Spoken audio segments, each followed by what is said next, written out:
আমি গতদিন একটা ভিডিও বানাইছিলাম বিএমডিসির এলিজিবিলিটি সার্টিফিকেট নিয়ে। তো ওখানে কেউ একজন কমেন্ট করেছেন যে আপডেট যে নোটিশটা সেটাতে হচ্ছে শর্তগুলা কি কি এটা সম্পর্কে। তো এটা হচ্ছে বিএমডিসির রেজিস্ট্রেশন কোয়ালিফাইং এক্সামিনেশনের জন্য যে সার্কুলেটরটা দেওয়া হয় নিয়ম কানুন শর্তাবলী, এটা হচ্ছে সেটা। আর এটার ডেট হচ্ছে 31/8/2025। তার মানে 2025 সালে যারা কোয়ালিফাইং এক্সামিনেশনে বসবে, তো তাদের এই 6টা শর্ত এখানে দেওয়া আছে। এই 6টা শর্ত পূরণ থাকতে হবে। তারা যদি দেশের বাইরে থেকেও এমবিবিএস করে, তো এই শর্তগুলা পূরণ করতে হবে। তো শর্তগুলো হচ্ছে, প্রথম শর্ত হচ্ছে আবেদনকারীকে অবশ্যই বাংলাদেশের নাগরিক হতে হবে। দ্বিতীয় শর্ত হচ্ছে এসএসসি অথবা সমমান এবং এইচএসসি অথবা সমমান পরীক্ষায় সর্বমোট জিপিএ 8 পয়েন্ট হতে হবে। এখানে খেয়াল করুন, এটা কিন্তু চেঞ্জ হয়েছে। আগে এখানে 9 পয়েন্ট ছিল, এখন 2025 সালে যারা এক্সামে বসতে পারতেছে তাদের তাদের কিন্তু যাদের 8 পয়েন্ট থাকবে তারাই কিন্তু এটাতে বসতে পারবে।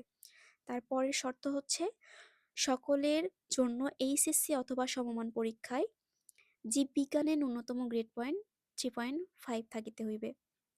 তার মানে যাদের এখানে শুধুমাত্র বায়োলজির কথা বলা হয়েছে, যে যাদের 3.5 থাকবে তারা কিন্তু এই শর্তটা পূরণ করতে পারবে। তারপরে হচ্ছে সেশন গ্যাপের ক্ষেত্রে এসএসসি পরবর্তী 6 বছরের মধ্যে এমবিবিএস অথবা বিডিএস ভর্তি কার্যক্রম সম্পন্ন করিতে হইবে।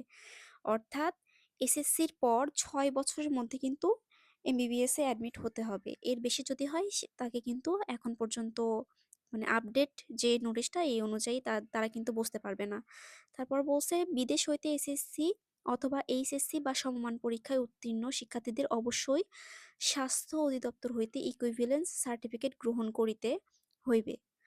আর সবশেষে হচ্ছে কোর্স চলাকালীন শিক্ষা প্রতিষ্ঠান বদলের ক্ষেত্রে অনাপত্তিপত্র আবশ্যক হইবে।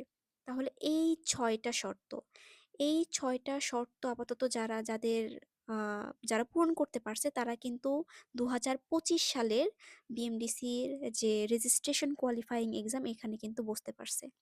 তো যারা দেশের বাহিরে যাবেন, ভাবতেছেন যে দেশের বাহিরে থেকে এমবিবিএস করবেন বা বিডিএস করবেন, তারা কিন্তু এই বিষয়গুলো কিন্তু খেয়াল রাখবেন যে আপনাদের এই শর্তগুলো পূরণ হচ্ছে কিনা।